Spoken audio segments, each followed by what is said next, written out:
والله بالبريمه دي يا جماعه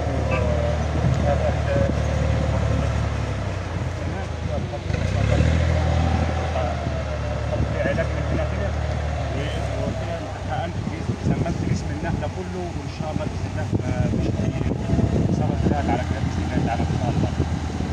ويا جماعه بالله عليكم نصيحه لوجه الله، اهتموا بنخلكم ومش اي حد يشتغل لك نخلك او ده تنظيف عند مهندس حبيبنا يعني راجل خبير ومن عشاق النخل في الفيوم، صاحب مشتل ما شاء الله، عنده برحي ومكتوب وسيوي، بس للاسف جاب حد من الجماعه اللي بيشتغلوا بالغلط دمر له النخله، الشغل كله كان نفس الشغل ده. لو سمحت يا باشمهندس كده هات الشغل قديم تمام. فبالله عليكم يا جماعه اهتموا بنخلكم، اهتموا بنخلكم مش بالطريقه دي. انا والله العظيم لو انا بحكم بيد بحكم لو انا ليا حكم على الشخص هذا اللي جه ينظف النخل دي والله لا احبسه عشان ما يبوظش عند حد كده تاني، يا اما يسيبه من الشغل ده خالص، ده حتى غلط ان هو يشتغل في الدكوره والله. ربنا يا رب يبارك للجميع يا رب، واهتموا بنخلكم يا جماعه. التنظيف يكون بالمسيب، طبعا النخله دي عديت عليا بعد ما ننظفها ان شاء الله. كنتنا فيها دوله ولا دوله. الله يجازيك خير يا حبيبي تسلم.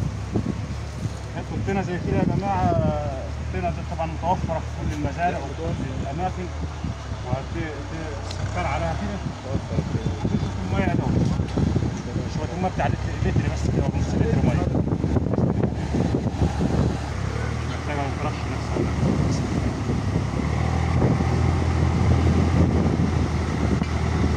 ده لك حاجه يا جماعه اهو كده تعبنا ان شاء الله. اي اصابه في النخله خلاص على كده تلاقي اسم النخله كله السم.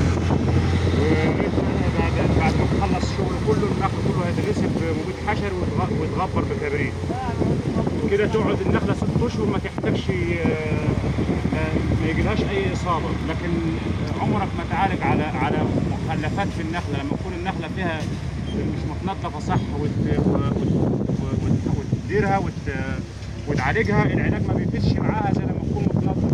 التنظيف شيء مهم جدا وضروري للنخله، التنظيف الصحيح.